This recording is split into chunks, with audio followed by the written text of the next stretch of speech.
अब बलराम को कृष्ण का रूप धारण करना होगा और कृष्ण को बलराम का। और जब हम एक दूसरे का रूप धारण करेंगे उसके पश्चात करना क्या है ये मुझे नहीं लगता आपको बताने की आवश्यकता है। समझ गया।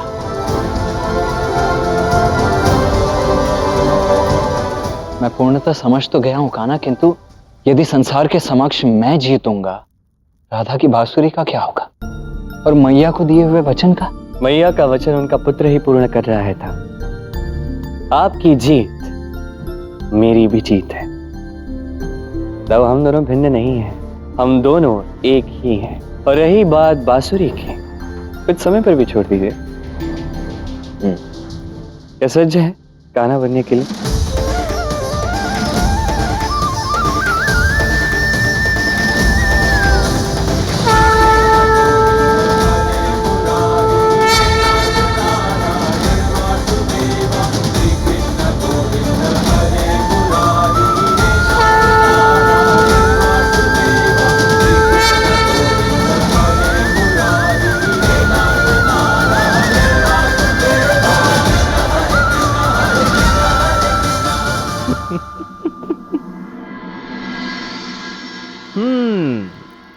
कैसा लगा दाऊ?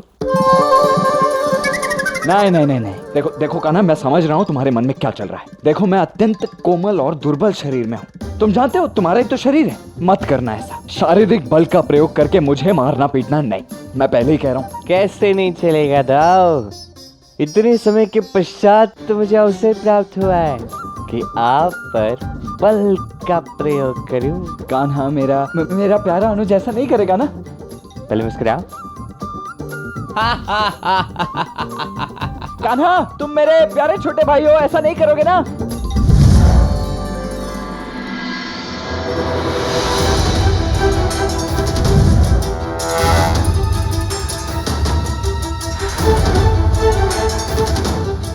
कृष्ण? अगर तुम कृष्ण हो तो मेरे कंधे पर कौन है?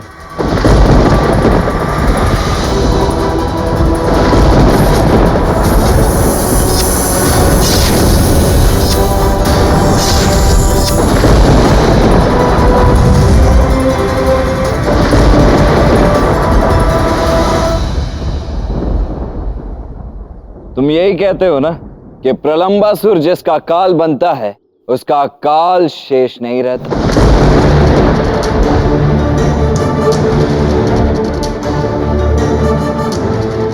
अब तुम्हारा काल शेष नहीं रहेगा प्रलंबासुर, क्योंकि तुम्हारा काल स्वयं शेषनाग है। वो प्रलंबासुर उसे अभी तक लेकर क्यों नहीं आया? सैनिकों, जाओ और पता लगाओ कि क्या हुआ। कहाँ है प्रलंबासुर?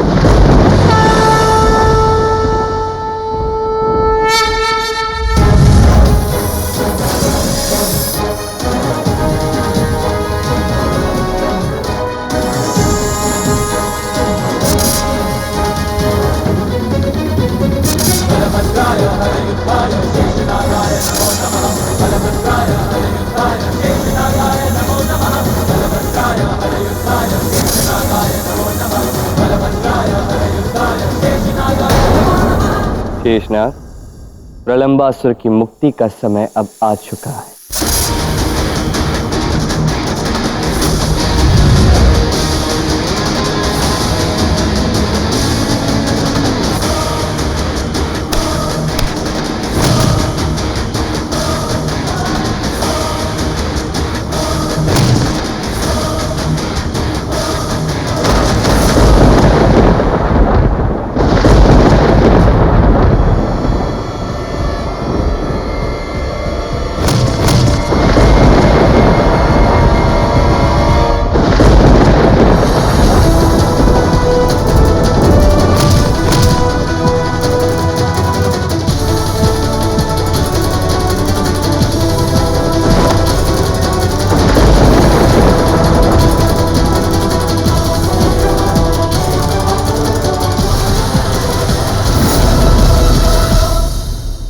इससे तो मुक्ति प्राप्त हो गई का ना? अब क्या? कंस के सैनिक आते ही होंगे और क्या। चलो मैं तो चला अखाड़े। अरे पर प्रतियोगिता जीता कौन? आके देख लेना। ये कान्हा की बातें ना केवल और केवल कान्हा ही जानता है। कभी कभी तो मुझे मामा श्री कंस पर भी तरस आता है।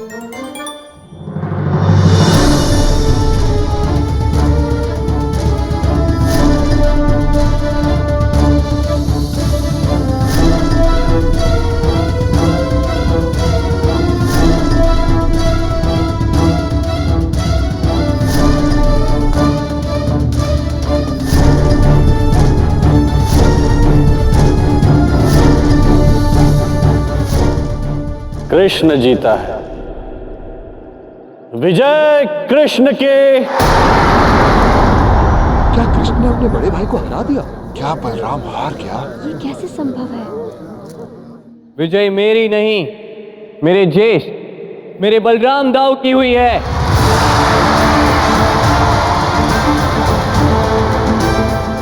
उन्होंने मुझे परास्त किया।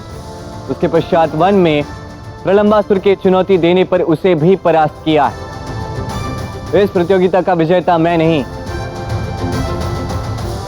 बलराम, बलराम, बलराम, बलराम, बलराम, बलराम, बलराम। ये कैसे संभव है? कृष्ण को मैया के दिए हुए वचन के बाद, बांसुरी को दांव पे लगने के बाद ये पराजित कैसे हो सकता है? जो भी है, मेरे लिए अपने ही भाई से लड़कर उसे पराजित कर कर बलराम जी ने सही नहीं किया। ये प्रेम नहीं हो सकता, कदाचित ये आकर्षण है।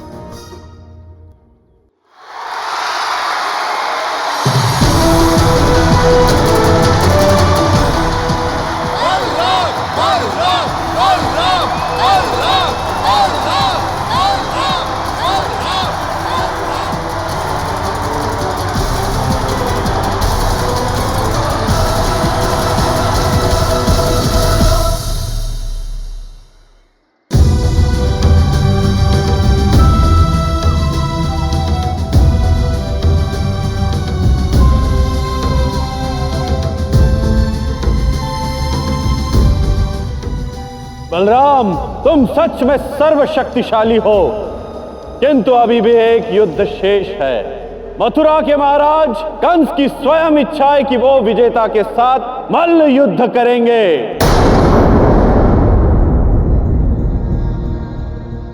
प्रलंबासुर को तो एक प्रहर पहले आ जाना चाहिए था। पता नहीं इतना विलंब कहाँ लग रहा है। महाराज, वहाँ वन में तो प्रलंबासुर मृत पड़ा है।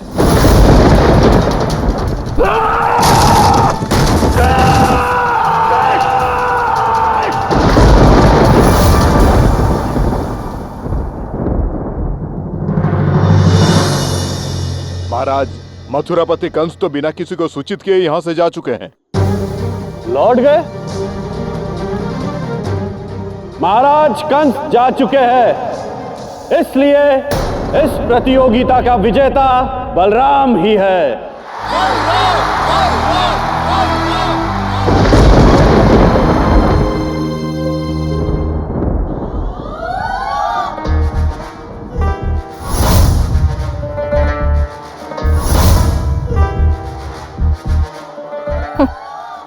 कृष्ण हार गया।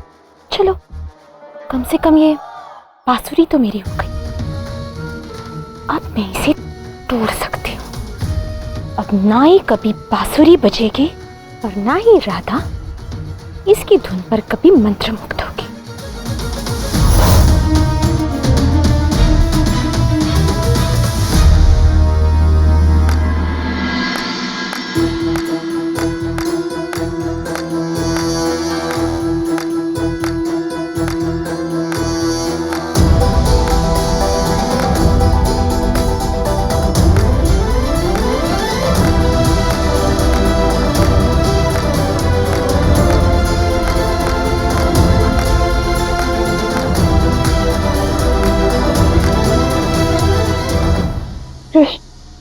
यदि तुमने ये बांसुरी स्वयं नहीं दी होती, यदि ये चुनौती मैंने ली होती, तो मैं अब भी इसी क्षण अपना वचन भंग करके कुटिला को रोक देती,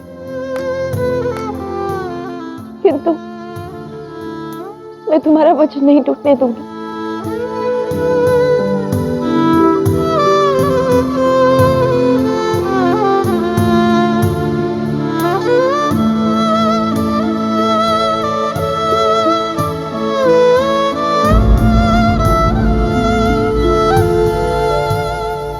राधा की बनाई बांसुरी को बचाने का, रेवती को पाने का यही सबसे उत्तम क्षण है।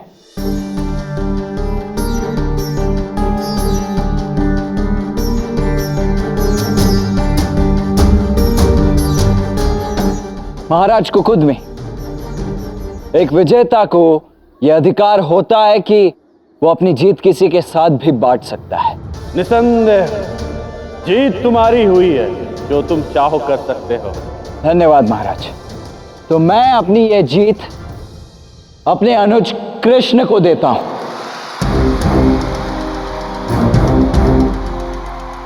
इस प्रतियोगिता का विजेता मैं नहीं, कृष्ण है।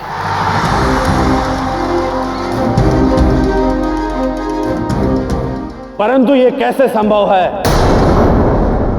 संभव है महाराज। मल्ल युद्ध केवल बल से ही नहीं, अपितु बल और बुद्धि के उचित मिश्रण से जीता जाता है। जब कोई योद्धा बल और बुद्धि का उचित संतुलन करना सीख पाए, तभी वो इस युद्ध को जीत पाता है। बिल्कुल बल और बुद्धि की ही भांति है कृष्ण और बलराम। कृष्ण की बुद्धि और मेरा बल, इन दोनों के उचित मिश्रण से ही आज मैं ये युद्ध जीत पाया हूं महाराज। कृष्ण और मैं भिन्न नहीं है, अपितु बालपन से ही हर कार्य हम दोनों साथ करते आए हैं। जब भी मैं किसी दुविधा में पड़ता हूं तो कृष्ण सदैव मेरे साथ खड़ा रहा है, और जब भी कृष्ण पर कोई विपदा आई है तो उसे सर्वप्रथम मेरा सामना करना पड़ा है। इसीलिए ये युद्ध भी आज केवल मैं ही नहीं, अपितु मेरे साथ मेरा अनुज कृष्ण भी विजेता है। ये विजय केवल मेरी ही नहीं, अपितु हम दोनों भाइयों की है, कृष्ण और बलराम की है। कृष्ण और बलराम की जय, कृष्ण और बलराम की जय, कृष्ण और बलराम की जय।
भोली कुटिला जीजी ये नहीं जानती कि प्रेम की बांसुरी में इतनी शक्ति होती है कि बुराई कितनी भी शक्तिशाली क्यों ना हो, उसको तोड़ नहीं सकती। ये कृष्ण की बांसुरी, ये प्रेम की बांसुरी, और प्रेम के हाथ में है, आपसे नहीं टूटेगी। जब जीत कृष्ण की हुई है तो भला ये बांसुरी कैसे टूट सकती है?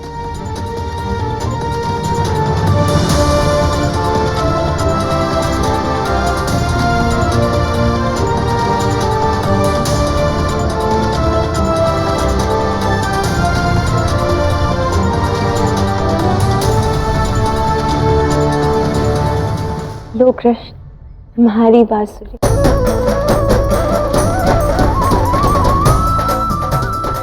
मेरी नहीं, हमारी बांसुरी है।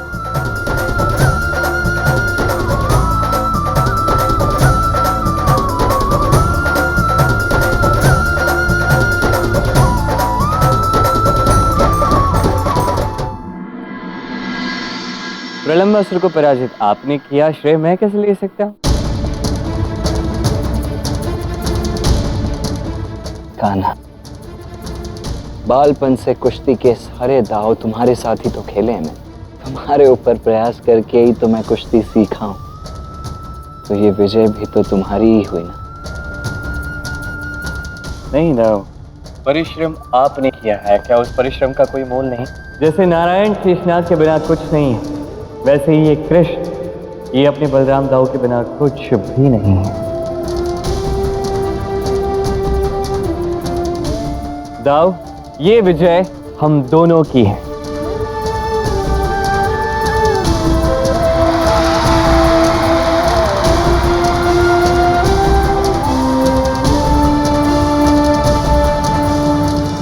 सत्य है, विजय तो दोनों भाइयों की हुई। कृष्ण, इस शुभ अवसर पर अपनी बांसुरी तो सुनाओ।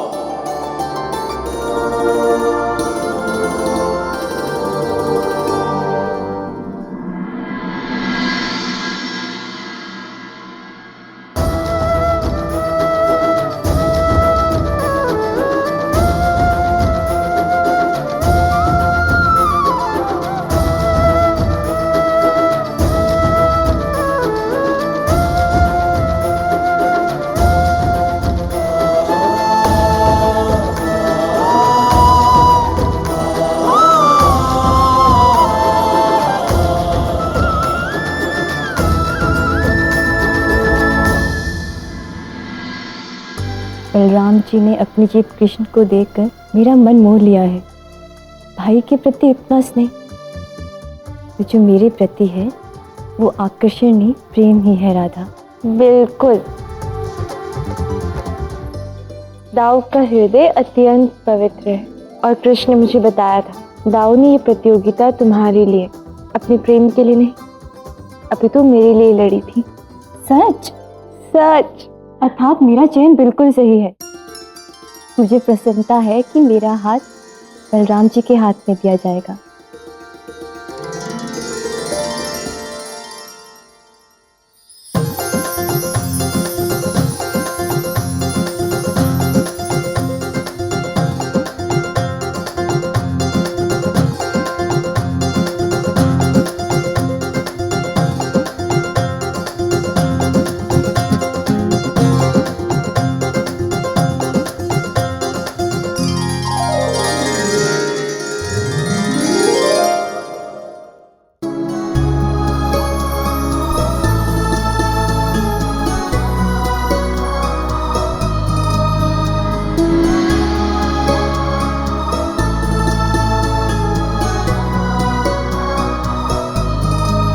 का विवाह करवाऊंगा, किंतु यहाँ तो दोनों विजेता है।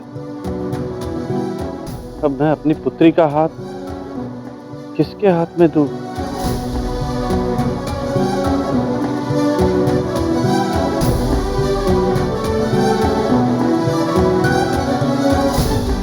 क्या होगा?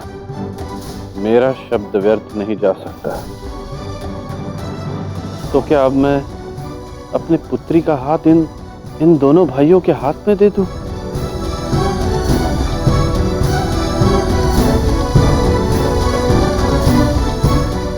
हे नारायण, ये कैसा अनर्थ हो गया। मैंने तो बलराम जी को अपना पति मान लिया है, मुझे अपने पति के रूप में वही चाहिए। अब जो मांगा है वही देना होगा। तथास्तु।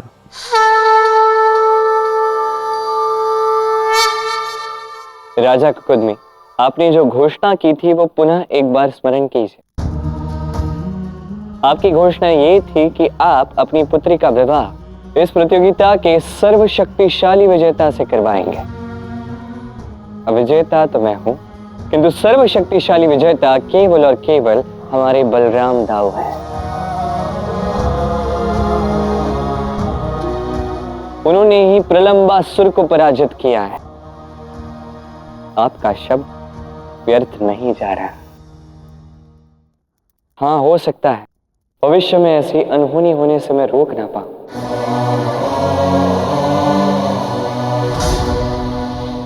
शब्द का मान रखने के लिए एक स्त्री को भाइयों में बंटने से मैं रोक ना पाऊं,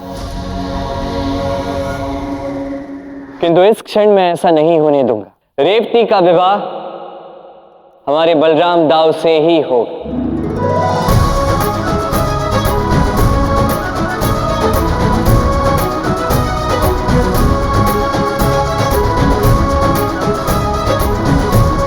रेवती का विवाह हमारे बलराम दाऊ से ही होगा।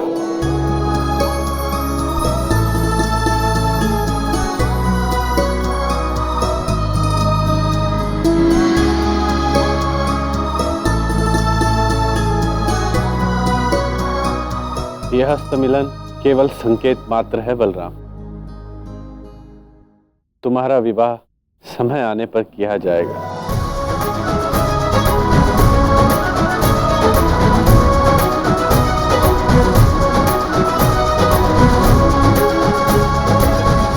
तुम लोगों को, गांव वालों को कुछ अजीब नहीं लगता कि राधा, कृष्ण और बलराम हमारे साथ नहीं है? हम सबसे अलग कहीं आगे निकल गए। राधा इस प्रकार कृष्ण के साथ घूम रही है, मुझे तो कुछ अच्छा नहीं लग रहा है। तुम सब युवा कन्याओं को भी सबके समक्ष ये बात उठानी चाहिए।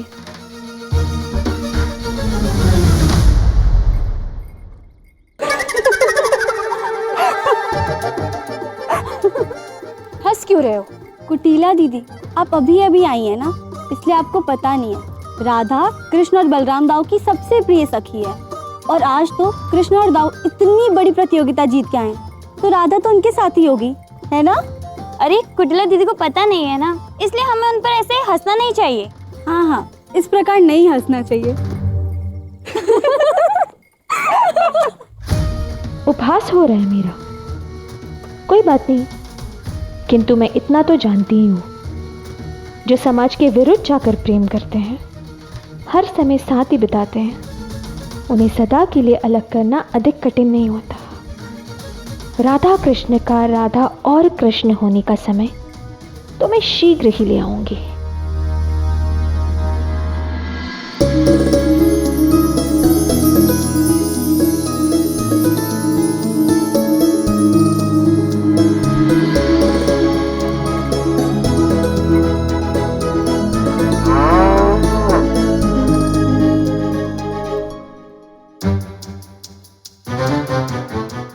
कृष्ण, देखो तो, बैलगाड़ी रुक गई है और दाऊ को आभास तक नहीं हुआ।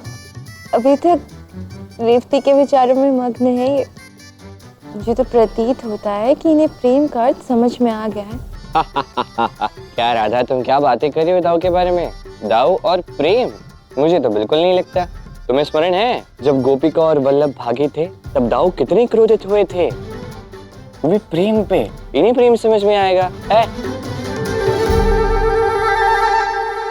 अरे हाँ, बेचारे गोपिका वल्लभ कहाँ छिपते फिर रहे होंगे, वो भी दाऊ के भय से। अरे दाऊ के क्रोध से गोपिका वल्लभ क्या मैं स्वयं भाग जाता हूँ? ऐसा क्यों कह रहे हो कान्हा?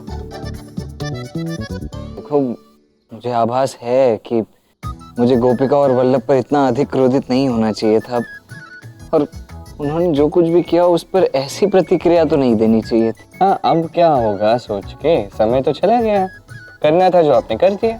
हाँ, किंतु अब यदि कभी वो मुझे कहीं मिलेंगे ना, तो मैं हृदय से उनसे क्षमा मांगना चाहता हूँ, क्योंकि अब मैं उनके प्रेम को समझ गया हूँ। तो अब क्या हो सकता है? सच दाऊ, यदि वो पुनः मिलेंगे तो आप उन्हें मारेंगे तो नहीं? अरे कैसी बातें कर रही हो राधा, मैं भला क्यों मारूंगा किसी को? मैंने कभी किसी को मारा है क्या? कभी नहीं। देखो, उस समय मैं क्रोध में था, तो क्रोधवश ये सब न जाने मैं क्यों नहीं समझ पाया। इतनी बड़ी भूल मुझसे कैसे हो गई? अच्छा,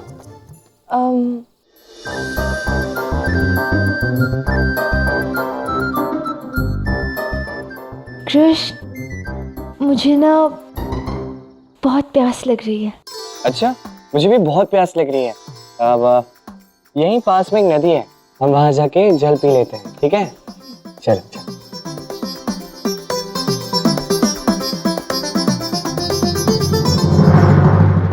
दाऊ, आप भी चल के पानी पी लीजिए, हम आते हैं। हाँ हाँ, आओ।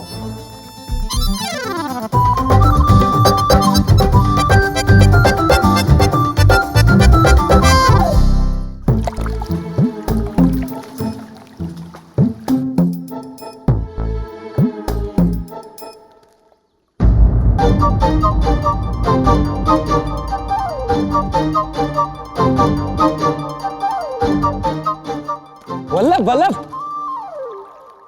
पहचाना? मैं दाऊ। अरे वल्लभ सुनो तो, अरे पहचाना, मैं दाऊ। अरे सुनो तो, मैं अब तुमसे क्रोधित नहीं हूँ। वल्लभ सुनो तो, मैं सत्य में क्रोधित नहीं हूँ। मैं क्रोधित लग रहा हूँ क्या? मेरी ओर देखो तो। वल्लभ मेरा विश्वास करो। वल्लभ वल्लभ सुनो तो, वल्लभ। दाऊ दाऊ, मुझे क्षमा कर दीजिए, मेरी कोई भूल नहीं है। वो सारा उपाय गोपिका का था, सत्य में। अरे दाऊ आप? गोपिका,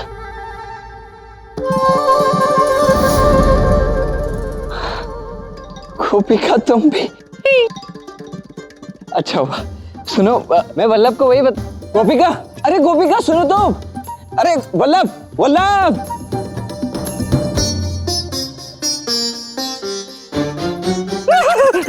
नहीं, हमें क्षमा कर दीजिए, हमें क्षमा कर दीजिए। हमें मारिए मत, हमें मारने की आवश्यकता नहीं है। नहीं, आप कहाँ कहीं भी मत मारिए, आप कुछ मत कीजिए। आप ऐसा क्यों कर रहे हैं? अरे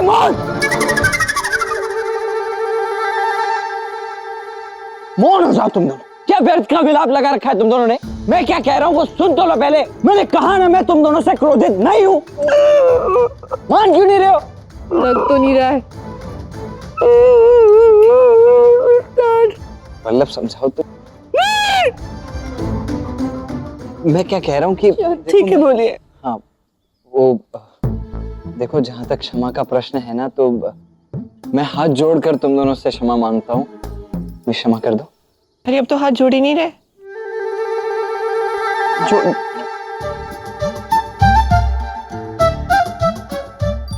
नहीं दाऊ, आप क्यों हाथ जोड़ रहे हैं? आप क्षमा मांगेंगे, वो भी हमसे? अरे जब भूल मुझसे हुई है तो क्षमा भी मैं ही मांगूंगा ना। तुम दोनों के प्रेम को मैं नहीं समझ पाया तो ये मेरी भूल है ना। तो मैं हाथ जोड़कर तुमसे क्षमा मांगता हूँ। किंतु अब तुम दोनों को चिंतित होने की कोई आवश्यकता नहीं। अब तुम दोनों का दाऊ तुम दोनों को अपने साथ बरसाना ले जाएगा और मैं स्वयं बरसाना वालों से बात करूंगा और तुम दोनों का सुखी जीवन तुम दोनों को पुनः लौटाऊंगा। अब तुम्हें ये कष्ट नहीं सहना पड़ेगा। एक क्षण, वल्लभ मित्रान, ये इतना बड़ा परिवर्तन कहाँ से हुआ दाऊ में? मुझे तो अब चिंता हो रही है। प्रतीत होता है कि इन्हें प्रेम हो गया है। इन्हें प्रेम हो भी सकता है, इन्हें कभी प्रेम होगा? अरे देखो देखो, ये तो शर्मा रहे हैं। अरे हाँ, ये तो शर्मा रहे हैं। ये तो वास्तव में प्रेम, ये तो वास्तव में प्रेम हो गया है। देखो, तुम दोनों को मैं बताना ही भूल गया कि मुझे केवल प्रेम ही नहीं हुआ है, अपितु शीघ्र ही तुम्हारी भाभी से मेरा विवाह भी होने वाला है। तो पहुंच गई। अरे वाह, बधाई हो दाऊ। धन्यवाद। अरे बधाई से काम नहीं चलेगा, मिठाई का है, मिठाई भूख लगी है। हाँ हाँ, मिठाई भी खिलाऊंगा, किंतु पहले राधा और कृष्ण से तो मिल लो। वो दोनों वहां बैलगाड़ी के पास है। आओ आओ, भयभीत मत हो, आओ।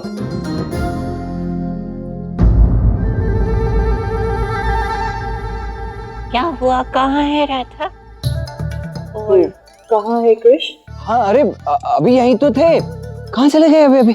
अभी तो इन्हें यहाँ छोड़कर मैं पानी पीने के लिए।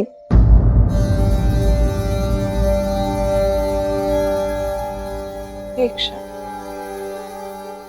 जब भी मैं तुम दोनों से मिलता हूं तो वहां राधा कृष्ण नहीं होते, और जब मैं राधा कृष्ण से मिलता हूं तो तुम दोनों कभी वहां नहीं होते। तुम चारों कभी मुझे एक साथ क्यों नहीं मिले?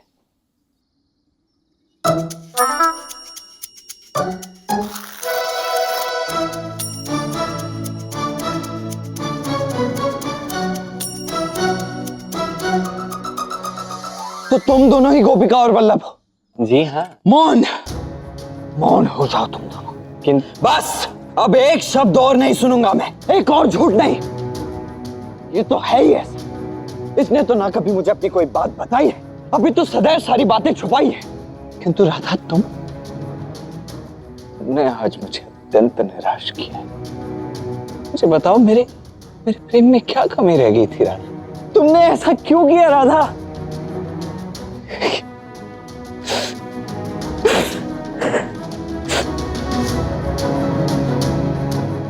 दाऊ रोइए मत, कृपा करके हमें क्षमा कर दीजिए।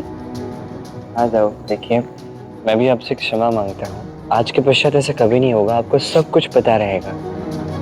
ठीक है दाऊ, छोड़ दीजिए, सुनिए तो बात मेरी। दाऊ,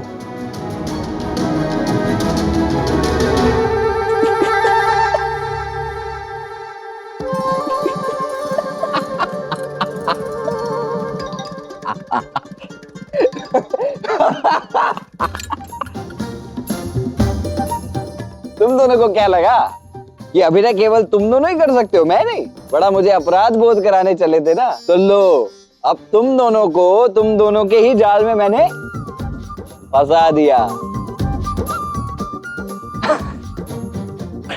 वैसे उपहास अलग है, किंतु ये एक अखंड सत्य है कि राधा कृष्ण और गोपिका वल्लभ ने ही मेरे जीवन में प्रेम भरा है। मुझे प्रेम सिखाया है, मुझे सिखाया है कि त्याग ही प्रेम है। जिस प्रकार गोपिका वल्लभ ने अपना सर्वस्व त्याग दिया अपने प्रेम के लिए, उसी प्रकार यदि कान्हा के कहने पर मैंने अपनी विजय नहीं त्यागी होती तो कदाचित मुझे भी कभी अपना प्रेम प्राप्त नहीं होता।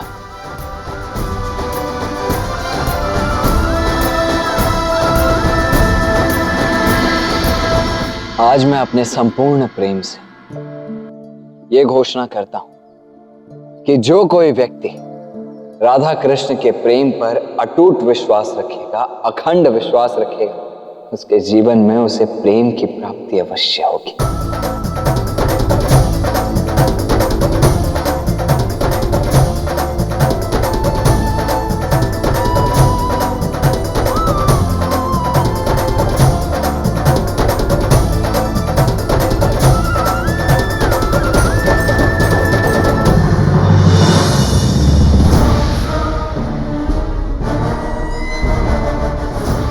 प्रलंबासुर जैसा काल असुर असत्य नहीं कह सकता। कृष्ण का अंत यदि अखाड़े में ही होना था, फिर ऐसा क्यों नहीं होगा? क्या?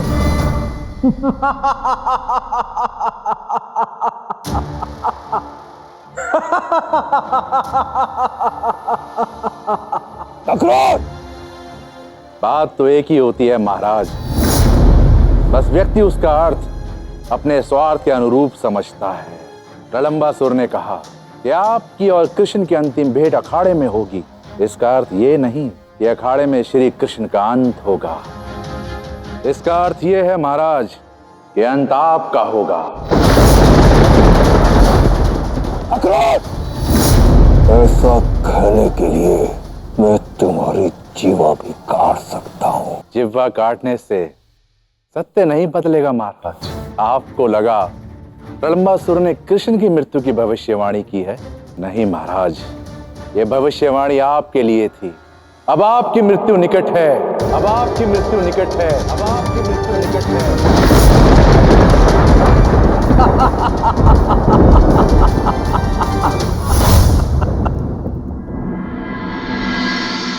कृष्ण और बलराम की, कृष्ण और बलराम की, कृष्ण और बलराम की।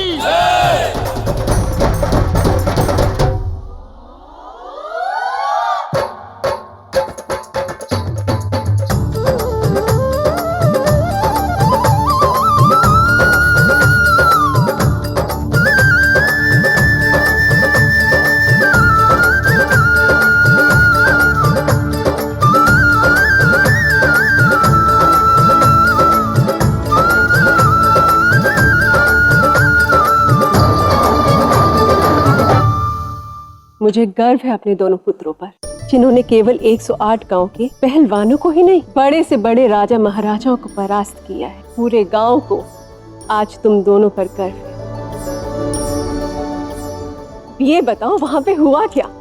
मैया, मैं तो यही कहूंगी कि कृष्ण और दाऊ ने वहां विजय ही प्राप्त नहीं की, अभी तो समस्त संसार के समक्ष सच्चे भ्रातृत्व का उदाहरण भी प्रस्तुत किया है। अब बाकी की कहानी कुटिला जी सुनाएंगे।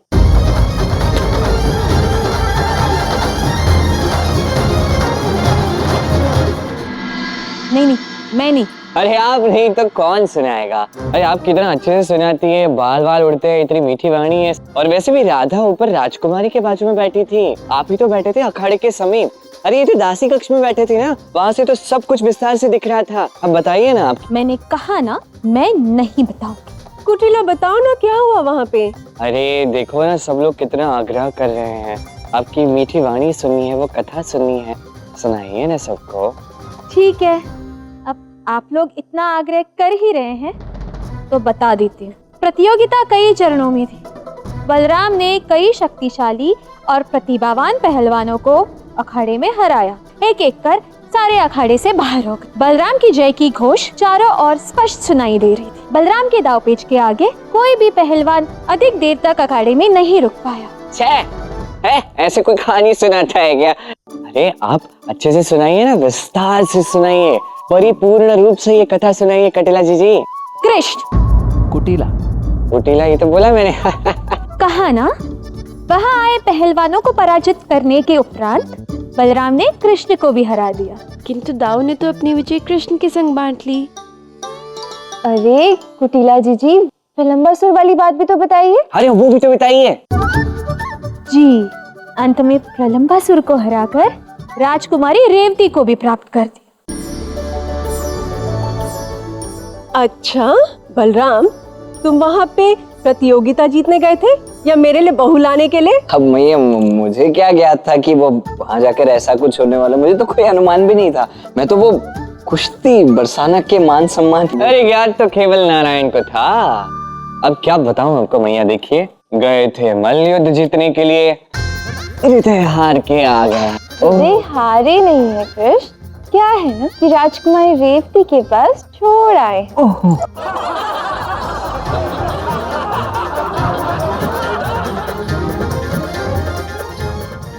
मुझे फंसाने चले थे ना, अब देखो मैं तुम दोनों को कैसे फंसाती हूँ। यशोदा काकी, अब जबकि बलराम का विवाह तय हो ही गया है तो लगे हाथ आप कृष्ण का भी विवाह करवा लीजिए।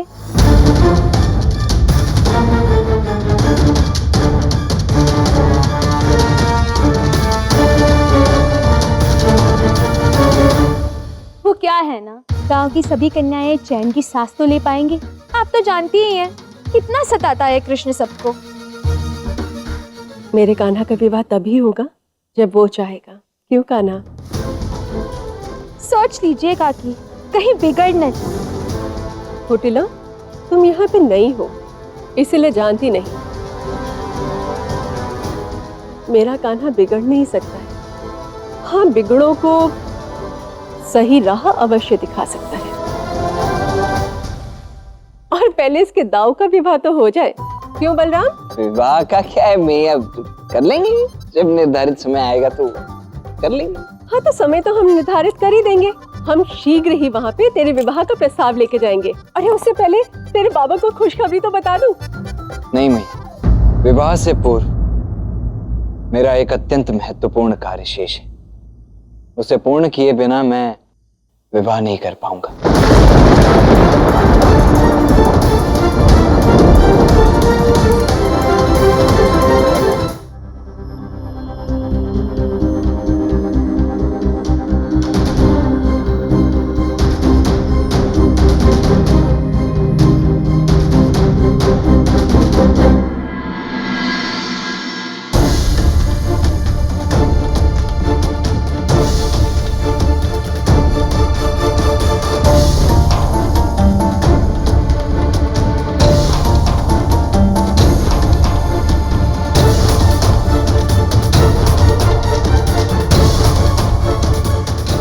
किस महत्वपूर्ण कार्य की बात कर रहा था, ये तो तुम्हें ज्ञात ही है ना कान्हा? कंस का कंस।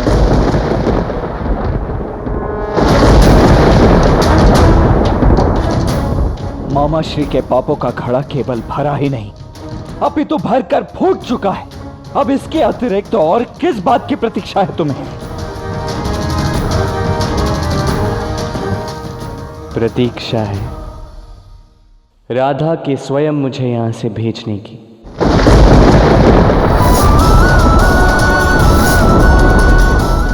क्या यह असंभव है कान्हा? राधा स्वयं तुम्हें सदा के लिए अपने से दूर कभी जाने को नहीं कहेगी, और कैसे होगा ये? वो भेजेगी था, बहुत ही शीघ्र राधा स्वयं मुझे भेजेगी।